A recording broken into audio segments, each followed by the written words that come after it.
Africa is one of the largest producers in the world. Collectively and continentally, we produce 1.3 million tons of cotton, and mostly produced in the West African countries. But unfortunately, only a third of that production is being utilized domestically for converting into the full value chain, into the apparel industry. The rest of it is exported to Far East or China in raw form, which is then converted and then brought back into Africa. So this is the unfortunate part, and we have a serious lag between the cotton fiber and between the apparel industry, as the intermediary industry down the stream is lagging. They have obsolete equipment, their cost of production is very high, they are not technologically updated on the conversions, and that's how they meet the market, because they are outpriced and their quality is not competitive compared to the fabrics which come from Far East. So there is a serious vacuum. So it seems that African textiles have been struggling for the past few years, and there's a greater need for African regional integration. But what do you see as some of the barriers to African trade and inter-African trade there? Let me say that we can only be a success if we do a cluster approach. We cannot do individual country, because no one country can cater the full value chain. And as we can see that the gaps are there in the intermediary value chain, which is the textile, spinning, dyeing, finishing, weaving, and converting the fiber into fabric, and being a very high investment. So there are key issues which need to be addressed. One is the finance issue. We need to have financing which can cater to that kind of investment at an international rate of interest or a competitive value. The other is, of course, the infrastructural cost, which is very high, being the cost of construction, being the cost of land, and then we have the utility issue, which is also very high. Many countries are today highest in the world, like Kenya. Cost of electricity is one of the highest in the world, close to about 20 cents a kilowatt. Although South Africa is far lower, but still there are other issues in South Africa which is not helping the industry. Yeah.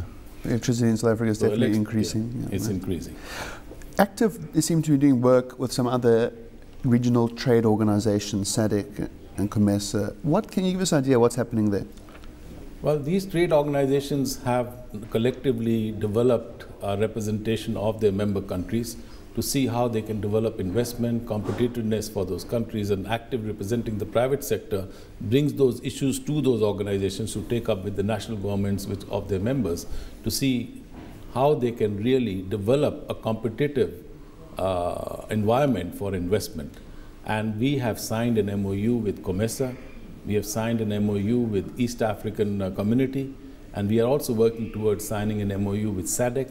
In that MOU, we want to harmonize the cotton strategy of developing the cotton production from fiber to fashion, and also bringing common issues which reflect competitiveness and take it to the regional organizations so that they can work with the national organizations and their member countries to become harmonious in their strategy. So this is important that ACTIF represents the private sector to them. Definitely. It seems that the cotton value chain is extremely labor intensive and has huge potential for job creation. Can you give us an idea of any common projects that are happening within African regions with regards to the cotton industry?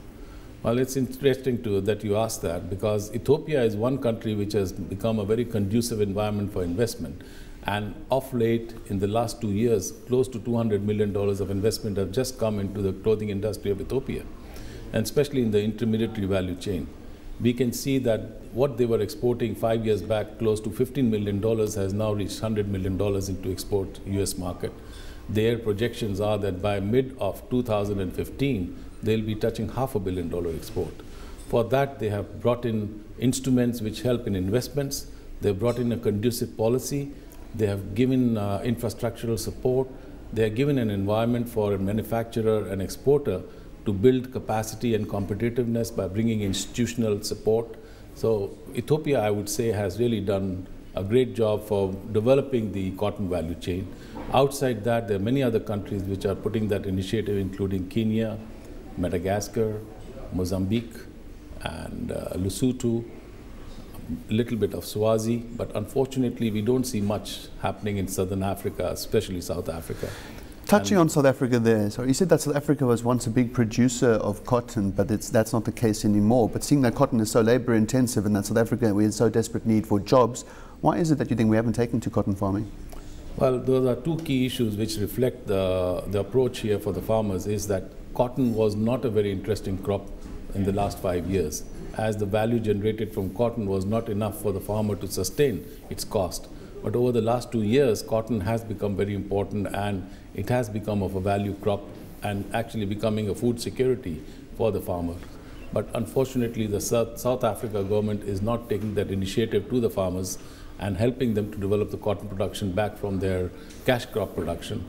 And again, the domestic market for cotton requirement has reduced tremendously, as you know that the textile industry here has depleted over the years, and the garment manufacturing also is reducing.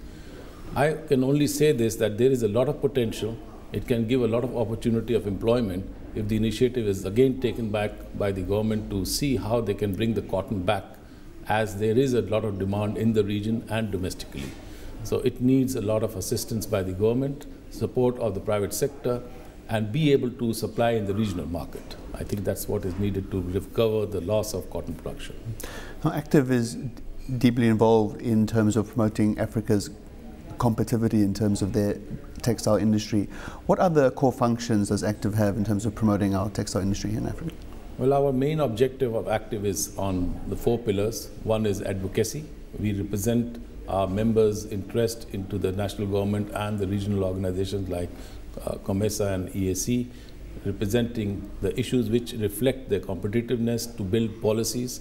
The other is capacity building for the member organizations for enhancing production and competitiveness. The third is representing our members in the international market and regional markets to build the trade and linkages.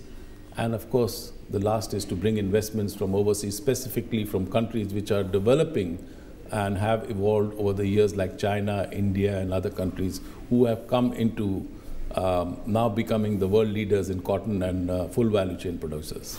Let's touch on that. What work is ACTIF doing with countries like India and China and other developing nations to help Africa address those gaps in our cotton value system? First, I would like to say that we always treat China as a big competition and a supplier of low value fabrics and apparels, which is unfortunate because it is not just China which is doing that. It is some issues which need to be addressed domestically as well for creating that room for bringing those goods in. So it's something which I must say is not to be taken as competitiveness. Is what we look as China, which has developed their trade over the last 20 years by enhancing the capacity and bringing new technology, is what we should be doing something similar in Africa to become a good competition to Asia.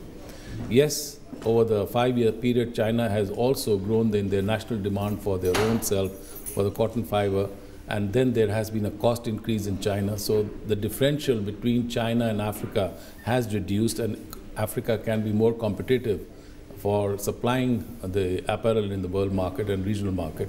But we do need support of countries like China and India and other countries to help build that infrastructural support or technology or upgradation of the present manufacturing. And that's what ACTIF is trying to work with the organizations in those countries to come in and focus on Africa and work as a joint venture or bring in their technology and upgradation of those machines. So we see China as a focus for developing African market.